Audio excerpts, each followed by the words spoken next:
Miscellaneous exercise के last class में 9 तक क्वेश्चंस कंप्लीट हो गए थे हमारे, और ये जो क्वेश्चन नंबर 10 है ना, इस एक्सरसाइज में 3 क्वेश्चन सबसे ज़्यादा इंपॉर्टेंट है। एक फर्स्ट, एक 7th हम कर चुके हैं, और एक ये 10th क्वेश्चन। ये तीनों को बहुत अच्छे से प्रिपेयर करना जरूरी है। फिलहाल आओ पहले 10th क्वेश्चन में क्या कहा गया देखो जरा। The ratio of arithmetic mean and geometric mean of two positive numbers. Ratio calculate की गई है बेटा अर्थमेटिक मीन की और ज्योमेट्रिक मीन की। जब रेशियो कैलकुलेट की गई, वो रेशियो आपको गिवन है m/n। दो नंबर्स आपको दिए हैं, एक a है और एक b है, उसका अर्थमेटिक मीन निकाला, a और b का ज्योमेट्रिक मीन भी निकाला, और अर्थमेटिक मीन और ज्योमेट्रिक मीन की जो रेशियो वो किसके इक्वल है, m/n। शो दैट a और b की रेशियो भी है, ये प्रूव करना है। तो क्वेश्चन नंबर 10th में दो नंबर्स आपको दिए गए बेटा a और b। नंबर्स आपको गिवन है बेटा जी a और b। इनका अर्थमेटिक मीन क्या होगा बताओ, a + b/2। ज्योमेट्रिक मीन क्या होगा इसका, √ab। कह रहा है इन दोनों की रेशियो, अर्थमेटिक मीन और ज्योमेट्रिक मीन की रेशियो जब कैलकुलेट की गई तो वो m/n गिवन है आपको। am रेशियो gm गिवन है, ये m/n। अब इसे यूज करते हुए आपने a और b की रेशियो प्रूव करनी है। किसकी रेशियो प्रूव करनी है, a/b। a/b बच्चों किसके इक्वल प्रूव करना है, a/b आपके पास है दिस, ये आना चाहिए। तो चलो आओ करते हैं working. Arithmetic mean by geometric mean, m/n given है आपको। अर्थमेटिक मीन है आपके पास a + b/2। Geometric mean given है बेटा आपके सामने √ab। This is m/n। क्या इसको हम लिख सकते हैं बेटा a + b/2√ab। किसके इक्वल है ये। अब ऐसा एक सिमिलर केस ना हमारा लास्ट एक्सरसाइज 8.2 में आया था। उसमें कहा गया था the sum of two numbers is 6 times their geometric mean. Question आया था 28 था वो। The sum of two number 6 times their geometric mean. Like बिल्कुल सेम स्टेप चल रहे हैं आप। Apply C and D, componendo dividendo. C and D अगर इसमें हम लगाते हैं तो देखिए रिजल्ट क्या बन रहा है, दिस प्लस में this, a + b + 2√ab divided by this minus this, a + b - 2√ab। Right side C and D use किया तो m+n ओवर, नोटिस कीजिए क्या परफेक्ट स्क्वायर बन चुका है ऊपर। यह बेटा x² + y² + 2xy किसका स्क्वायर है, ये आगे बेटा √a + √b का डिनोमिनेटर में, this is m+n divided by square root लिया बोथ साइड, तो √a + √b by √a - √b। Right side square root लिया तो √m+n ओवर √m - n। बेटा रेशियो किसकी निकालनी थी हमने, a/b। आपको ये कैलकुलेट करना है, ध्यान रखना। तो a/b कैलकुलेट करने के लिए दोबारा से एक बार सी एंड डी लगाना जरा। सी एंड डी का एक्सप्रेशन बना हुआ है, आप सबको बताइए। Again component dividendo, this plus में दिस,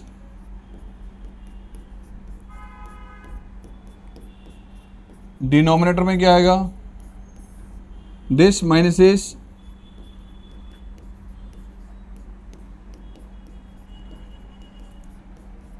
यहाँ आ गया बेटा this plus this, √m+n plus में रूट,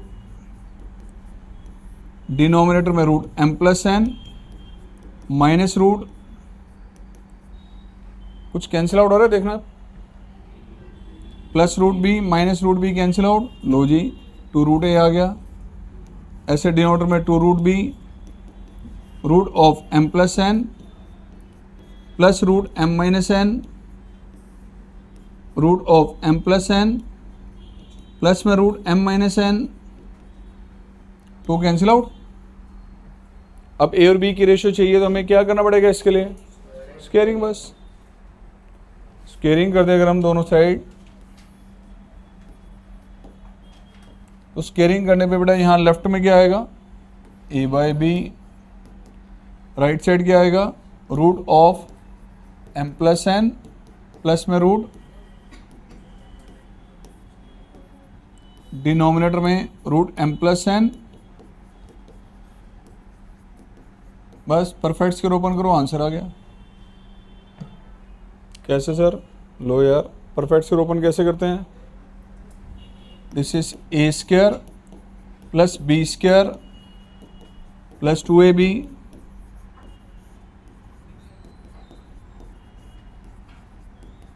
डिनोमिनेटर में बेटा a minus B whole square के according A square plus B square minus 2ab,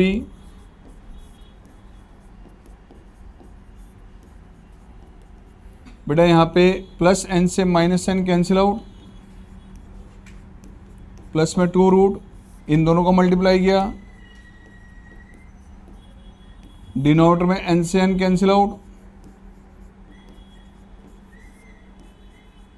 अब बताइए कुछ कॉमन आ रहा हो, 2 कॉमन लिया और कैंसिल आउट, तो m प्लस में root m square minus n square, denominator में m minus root m square minus n square, ये प्रूव करना था आपने। इस एक्सरसाइज के 3 क्वेश्चन सबसे ज्यादा इंपॉर्टेंट है, मैं फिर रिपीट कर रहा हूं बेटा। कौन कौन से 3 क्वेश्चन है, फर्स्ट, 7th और 10th। वर्ड प्रॉब्लम के क्वेश्चन लास्ट में दिए हुए हैं यार, वो दिए हुए हैं एपी के, अर्थमेटिक प्रोग्रेशन। अब इस चैप्टर में से एपी को डिलीट किया जा चुका है, पता नहीं क्यों वर्ड प्रॉब्लम के क्वेश्चन छोड़ दिए हैं। एपी के क्वेश्चन है वो, एक ही क्वेश्चन उसमें जीपी का है, बस देखना है। अच्छा 11 क्वेश्चन मुझे लगता नहीं कराने की जरूरत है, क्योंकि ये मैं करवा चुका हूँ ऐसे सेम। जीपी सीरीज का सम इन दोनों तरह के वैरायटी में कैसे करते थे, 9 की सीरीज बनाते थे, पहले 5 कॉमन लेते थे, 9 से मल्टीप्लाई डिवाइड, यहाँ 6 कॉमन लिया जाएगा, फिर 9 से मल्टीप्लाई डिवाइड, ये 9 के डिजिट में कन्वर्ट की जाती थी।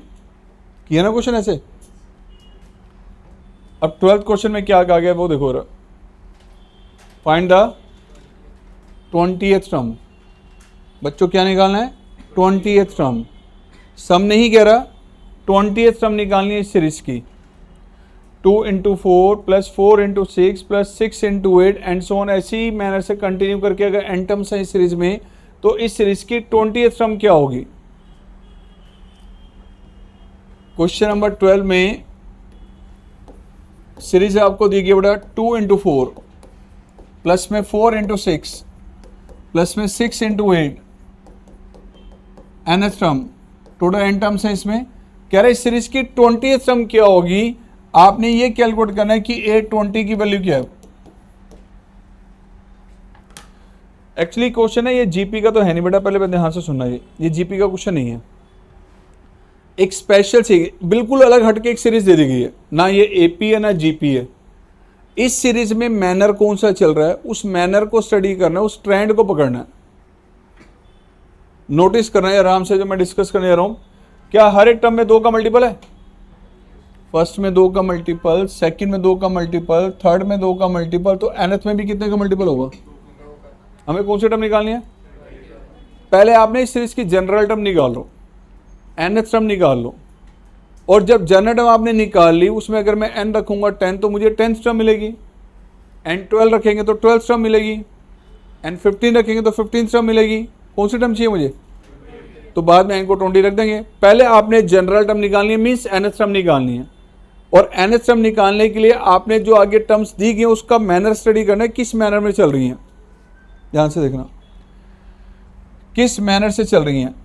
ये फर्स्ट टर्म सबकी पकड़ लो जरा, हर एक टर्म में 2 का मल्टीपल था, 2 का जो मल्टीपल दिया उसकी फर्स्ट वैल्यू किया, जिसको मैंने ग्रीन मार्क किया, 2 4 6, ध्यान से देखो 2 4 6, एपी है या नहीं है। उसी मैनर से अब मैंने दूसरा कलर मार्क किया इस पे, इसको जरा नोटिस करो,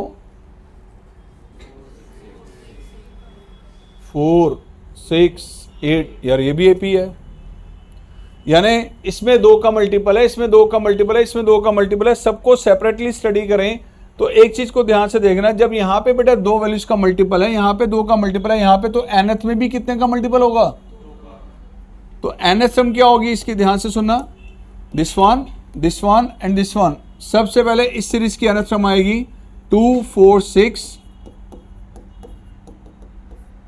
मल्टीपल में nth सम किसकी 4 6 8, nth सम की सीरीज की 4 6 8।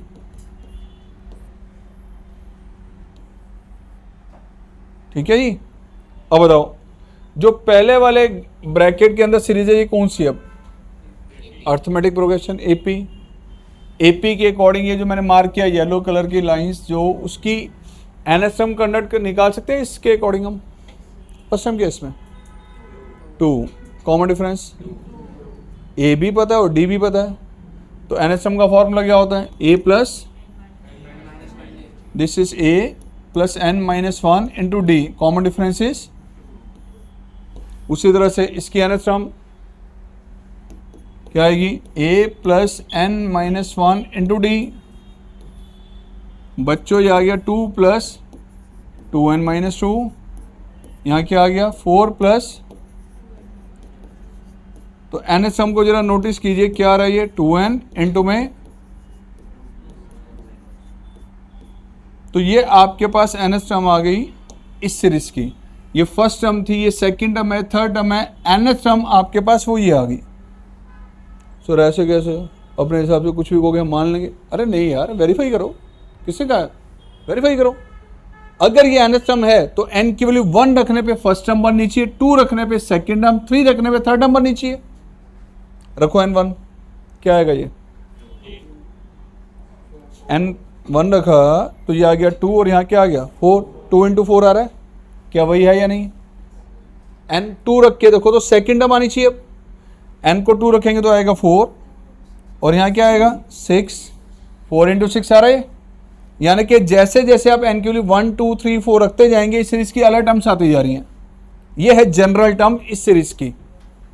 मुझे कौन सी टर्म चाहिए, कौन सी, n रख दो 20, तो n रखा 20, तो 20th term this is 2 into में 20, लो जी यहाँ भी 2 इंटू में 20 प्लस 2, तो प्यारे बच्चों ये आ गया 40 और ये कितना आ गया 42, लो जी। ठीक है, अब सर ये कौन सी सीरीज थी ये तो बता दो, हम तो जीपी का टॉपिक पढ़ रहे हैं इस चैप्टर के अंदर। तो यार मैं आपको बता दूं ये चैप्टर ना आपका बचा हुआ है सिर्फ 30%, 70% हो चुका है डिलीट। ये तो पता है नई बुक्स आई हैं मार्केट में पिछले साल, तो जो 70% डिलीट हुआ उसमें एक टॉपिक था अर्थमेटिक प्रोग्रेशन, जो लगभग आपने 10th में भी पढ़ा हुआ है। एक टॉपिक और होता था उसमें स्पेशल सीक्वेंस, स्पेशल सीरीज आती थी, ये स्पेशल सीरीज का एक एग्जाम्पल है आपके सामने। ठीक है, ये स्पेशल सीक्वेंस का एक एग्जाम्पल है। इस सीरीज का सम करने, यहाँ तो हमने क्या निकाला है nth सम निकाली थी ना, उस सीरीज का सम निकालने के लिए कहा जाता था उस टॉपिक में। Now not in your syllabus, तो टेंशन ना ले, एक एग्जाम्पल दिया हुआ तो वो करवा दिया आपको। ठीक है,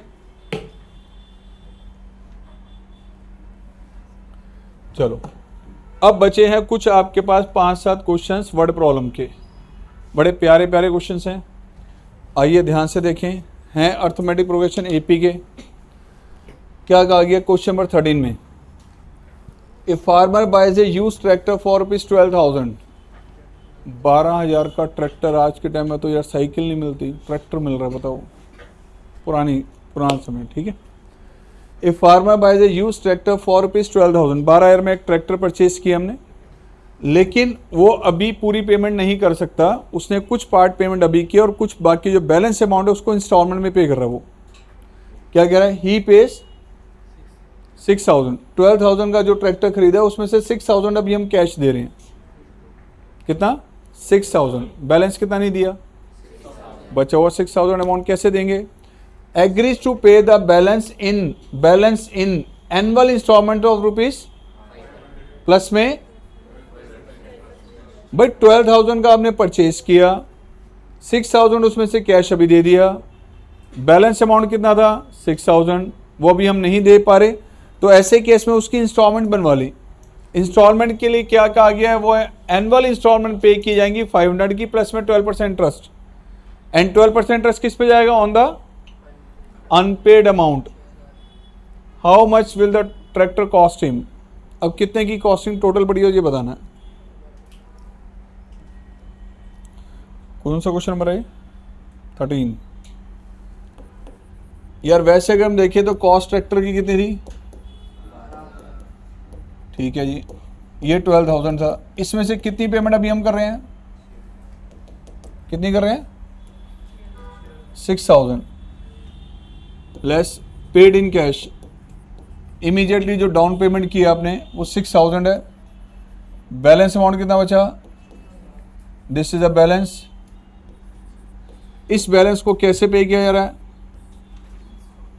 इंस्टॉलमेंट्स में, वो भी 500 की इंस्टॉलमेंट। यार 6,000 को 500 की इंस्टॉलमेंट डिवाइड करेंगे तो टोटल कितनी इंस्टॉलमेंट बनेगी, 12 इंस्टॉलमेंट, यानी 12 सालों में पे कर रहे हैं, 12 साल तक पे करेंगे। 1 साल कंप्लीट हुआ पहली इंस्टॉलमेंट, फिर 1 साल कंप्लीट हुआ फिर सेकेंड इंस्टॉलमेंट, फिर 1 साल कंप्लीट हुआ थर्ड इंस्टॉलमेंट। और जब आप इतना टाइम ले रहे हैं पेमेंट करने के लिए तो इंटरेस्ट तो देना पड़ेगा, और कितना इंटरेस्ट कहा गया, 12% इंटरेस्ट ऑन द, चलो जी, ये आपने 500 की इंस्टॉलमेंट्स पे करनी है और वो भी कितनी 12, ओके। अभी बताओ 1 साल कंप्लीट हुआ, अभी आपने 12,000 की जो कॉस्टिंग थी उसमें से इमीडिएट कितना पे कर दिया, बैलेंस कितना बचा। अब 1 साल तक अगर आपने अमाउंट यूज की है, जो आपको फाइनेंस की फैसिलिटी मिली है, जो आपने लोन लिया, वो कितने अमाउंट का लिया, 6,000, अनपेड बैलेंस कितना है, तो आपका इंटरेस्ट किस पे लगेगा, अनपेड अमाउंट पे कह रहा है, ठीक है ना, कि अनपेड अमाउंट पे कितना इंटरेस्ट था, वो 12%। चलो 1 साल कंप्लीट हुआ, पहले इंस्टॉलमेंट का टाइम आया, eight the and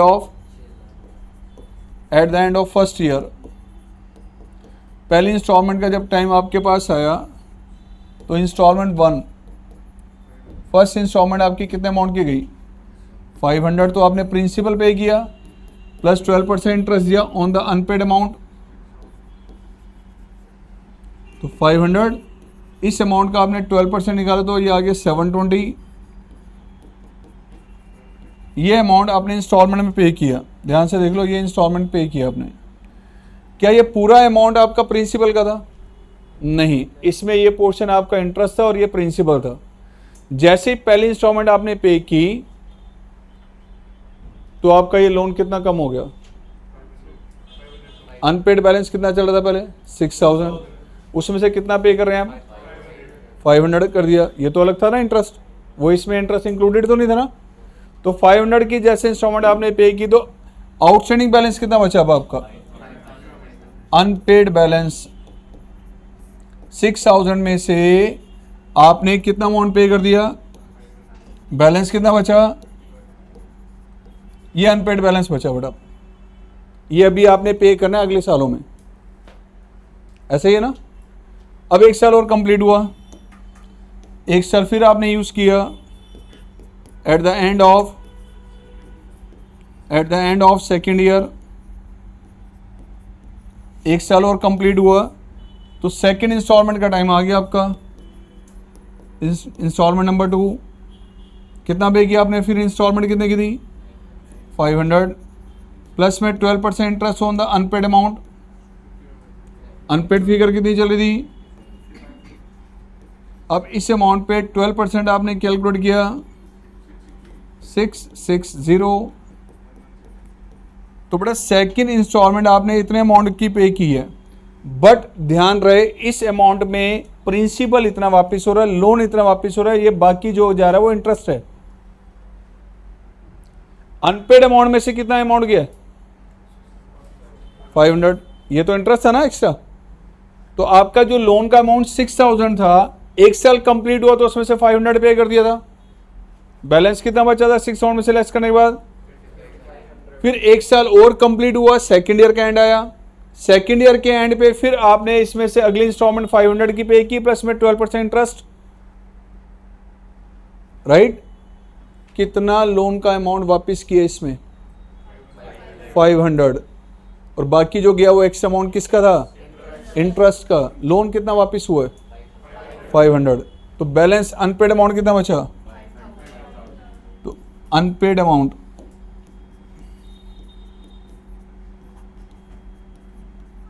that is equal to 5500 में से 500 आपने पे कर दिया, लोन वापस किया, तो कितना बच गया 5000, राइट। कितने साल कंप्लीट हो गए 2। अब थर्ड ईयर का एंड फिर आया, थर्ड ईयर फिर आया, थर्ड ईयर के एंड पे आओ, इंस्टॉलमेंट कितनी बनती है अब at the end of third year, instalment third instalment आपने पे की 500, इसमें से फिर आपने लोन वापस किया 500 का प्लस में 12% interest on the unpaid amount, तो दिस प्लस में 12% कितना बन गया ये 1100, राइट।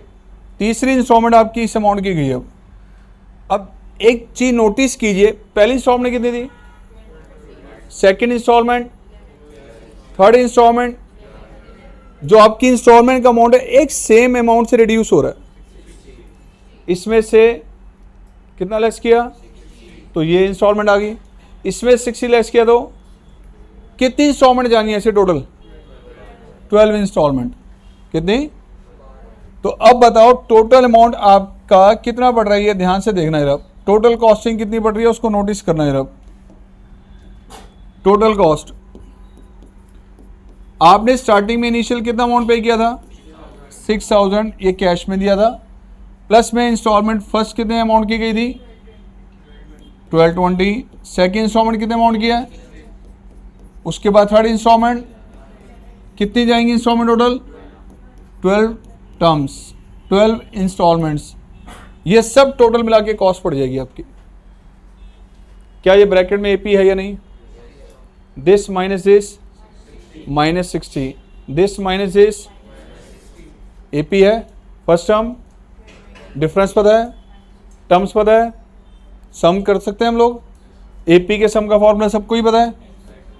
तो बेटा ये तो आ गया 6000 अलग से, और यहाँ किया बेटा आपने n/2 2a n-1 into D, difference कितना है, तो दिस इज 6000 प्लस में 6 इंटू में 2440 एंड कितना आ गया -660। तो आगे आपका काम है इसको कैलकुलेट करना, ओके कर लेना, मैंने समझ आ गया ना, पहले निकालनी है बस। ये ऐसे क्वेश्चन आप लोगों ने किए होंगे 10th में, एग्जाम्पल था।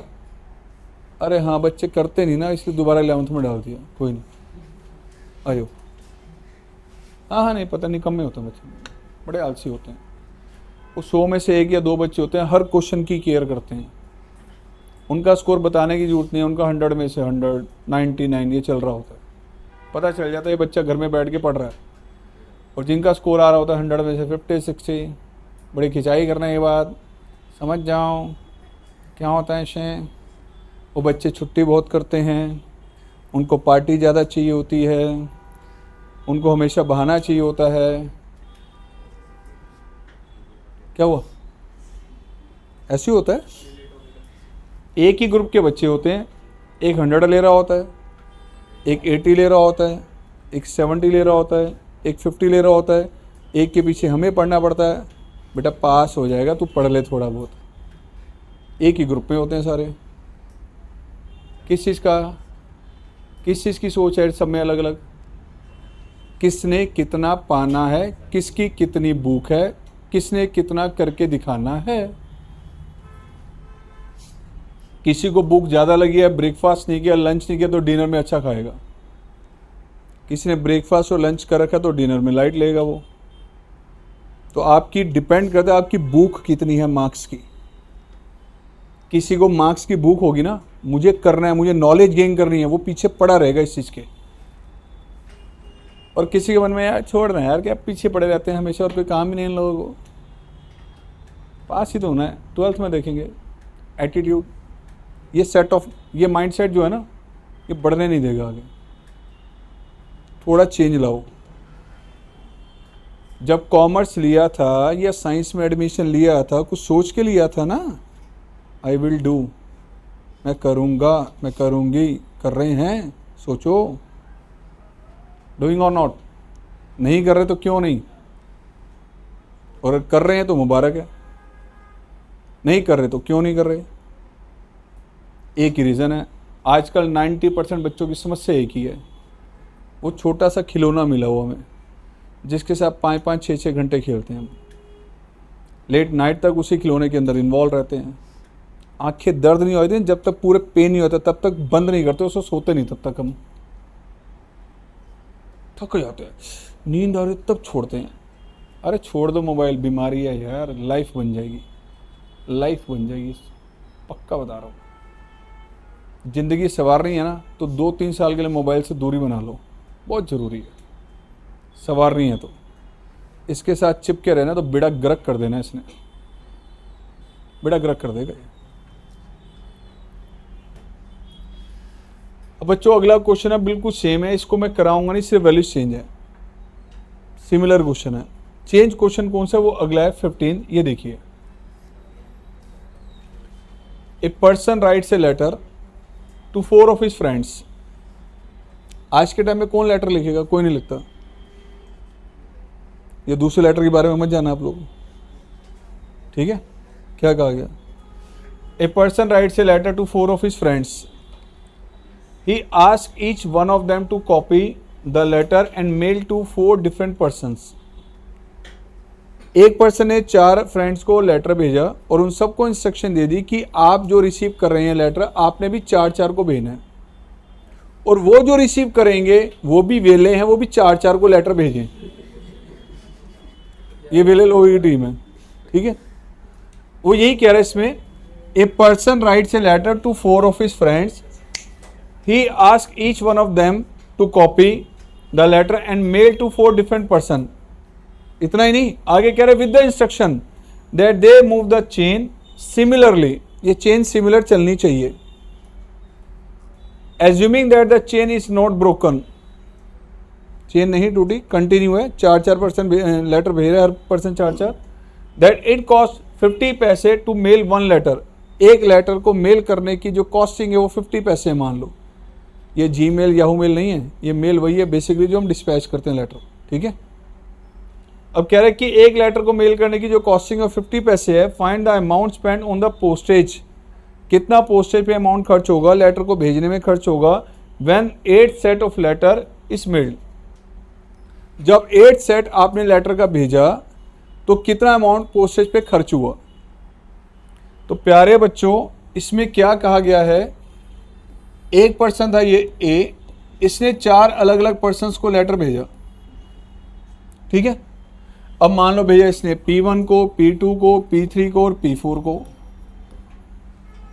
अब इसको इंस्ट्रक्शन दी कि ये भी 4 पर्सन्स को लेटर भेजेगा, ये भी 4 पर्सन्स को लेटर भेजेगा, ऐसे ये भी 4 पर्सन्स को लेटर भेजेगा, सेम ये भी 4 पर्सन्स को लेटर भेजेगा। तो पहले सेट में तो गए 4 पर्सन के बाद लेटर, अगले सेट में कितने हो गए, उसका 4 टाइम। तो फर्स्ट सेट में कितने लेटर गए थे, 4। सेकंड सेट में कितने लेटर गए, थर्ड सेट में कितने जाएंगे, इसका 4 टाइम्स, हाँ 64। ऐसे करते हुए 8 सेट में कितने नंबर ऑफ लेटर्स थे और उनकी कॉस्टिंग 50 पैसे के अकॉर्डिंग कितनी थी। क्या जीपी बन रही है, this upon this, this upon this. First term क्या है, कॉमन रेशो, क्यों, एक बंदे ने 4 लेटर भेजे थे यार, एक ने एक को नहीं भेजा था। मैं नहीं कर रहा। पहले सेट में कितने लेटर गए थे, 4, वही लिखा है। दूसरे सेट में उसका 4 टाइम, ठीक है। ऐसे 8 सेट में कितने लेटर गए ये बताना है, तो क्या निकालना मुझे 8th टर्म। और जब लेटर पता चले, मान लो 1000 लेटर, एग्जाम्पल 1000 लेटर मान लो, तो एक लेटर को भेजने की कॉस्टिंग 50 पैसे है, तो 1000 लेटर की कॉस्टिंग क्या होगी 500। तो फर्स्ट टर्म पता है, कॉमन रेशियो पता है, हमें क्या निकालना है A8 means A into R S bar, इसका मतलब 4 इंटू 4 की बार, इसका 8 टर्म क्या आ गई 4 की बार, यानी 2 की बार, 2 की बार। ये इतने नंबर ऑफ लेटर्स हैं, राइट। एक लेटर की कॉस्टिंग क्या थी 50 पैसे, तो costing eight the rate of 50 पैसे क्या होगी 0.550 पैसे को मल्टीप्लाई किया इससे, यानी हाफ इंटू में 2 की बार, मतलब 2 की बार। Okay clear. अच्छा, इस चैप्टर में ना, जिनको भी चैप्टर आ रहा है एग्जाम में, केस स्टडी आएगा पक्का, केस स्टडी। एक तो यही क्वेश्चन मिलने का चांस है केस स्टडी में सेम, और एक दो क्वेश्चन बनेंगे इनफाइनाइट जीपी पे, जो हमने अगली क्लास में करना है, इनफाइनाइट ज्योमेट्रिक प्रोग्रेशन, ठीक है। आओ जी, question number 16। A man deposited 10,000 in a bank at the rate of 5% simple interest annually. Bank में कितना अमाउंट डिपॉजिट किया in a bank at the rate of simple interest. अब वो कह रहा है find the amount in the 15th year since he deposited the amount and also calculate the total amount after 20 years. क्या करना है बताइए इसमें। इतना सिंपल क्वेश्चन उठा के आपको दिया जाता है, उसके बाद बच्चे कहते हैं जी सर डाउट है हमारा, एक बैंक में कितना अमाउंट डिपॉजिट किया आपने और कितना इंटरेस्ट मिल रहा है आपको हर साल 5% सिंपल इंटरेस्ट, यानी कि हर साल इंटरेस्ट का अमाउंट फिक्स है, हर साल इंटरेस्ट का अमाउंट फिक्स है। क्वेश्चन में find the amount in the 15th year, 15th year में find the amount in 15 year since is deposited the amount, यानी कि एक साल में इंटरेस्ट अगर 5% उसमें कैलकुलेट करें तो कितना आ रहा है 500, कितना। तो 15th ईयर में बैंक में कितना अमाउंट चल रहा था भाई, हर साल 500 इंटरेस्ट ऐड हो रहा है, कंपाउंड इंटरेस्ट नहीं है कि हर साल का इंटरेस्ट की वैल्यू अलग से नहीं निकलेगी, जैसे हमने पिछले एक्सरसाइज में किया था। यहाँ फिक्स अमाउंट है इंटरेस्ट का 500, एक साल का इंटरेस्ट 500 है, तो 15th ईयर में जो बैंक में अमाउंट होगा तो इंटरेस्ट कितने टाइम पीरियड का मिल चुका होगा 14 ईयर्स का। भाई 15th ईयर में पूछा है, कब पूछा है, बिगिनिंग में, मिड में, एंड में, कुछ बताया 15th ईयर में कोई भी टाइम हो इंटरेस्ट कितने टाइम पीरियड का मिल चुका था। अगर कहता eight the end of 15th year, 15th year के एंड में बताओ तो 15th ईयर का इंटरेस्ट ऐड होगा, तो अब तक इंटरेस्ट कितने ईयर्स का मिल चुका है 14 ईयर्स का। कितने ईयर्स का, एक साल का इंटरेस्ट 500 है, तो 14 ईयर्स का इंटरेस्ट कितना होगा 7000, कितना। तो कितना अमाउंट पहले बैंक में कितना डिपॉजिट किया था आपने, और 14 ईयर्स का इंटरेस्ट कितना हो गया, ऐड करते हैं कितनी फिगर होगी 17,000। फिर दोबारा पूछा है also calculate the total amount after 20 साल के बाद। अब 20 साल के बाद 20 साल का इंटरेस्ट मिल चुका है, कितना हो गया, एक साल का इंटरेस्ट कितना था 20 साल का कितना हो गया 10,000। बैंक में 10,000 जमा किए और 20 ईयर्स का इंटरेस्ट भी 10,000 है, ऐड कर दे तो टोटल अमाउंट कितना हो गया 20,000। कितना हो गया, नहीं समझ आया, हो गया डन। चलो नोट कर लो, फिर बाकी कर लेना। अगली क्लास में हम करेंगे इनफाइनाइट जीपी, ध्यान रखना।